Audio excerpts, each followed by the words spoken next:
অবৈধভাবে ভারতে প্রবেশের মামলায় এক পাকিস্তানি মহিলাকে 2 বছরের সশ্রম কারাদণ্ড এবং 10,000 টাকা জরিমানা করেছে সাবরুম আদালত। রবিবার দুপুরে সাবরুম আদালত এই রায় ঘোষণা করে।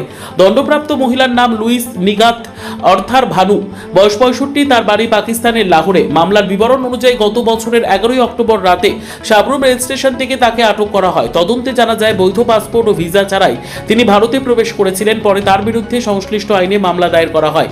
তদন্তে আরও উঠে আসে যে নেপালে মাদক পাচার সংক্রান্ত একটি মামলায় তিনি দণ্ডিত ছিলেন এবং সেখানকার কারাগার থেকে পালিয়ে ভারতে প্রবেশ করেন। এরপর বিহার ও পশ্চিমবঙ্গ হয়ে কাঞ্চনজঙ্ঘা এক্সপ্রেসে সাবরুমে পৌঁছেছিলেন বলে তদন্তকারী সংস্থার দাবি।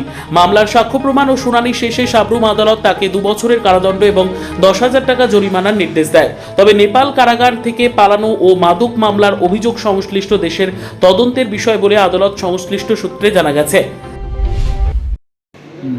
আজকে কোর্টে পাকিস্তানি মহিলার ব্যাপারে কি রায় হয়েছে? পাকিস্তানের একটা মহিলা ধরা পড়ছিল, লুইস মিগাত আক্তার ভানু।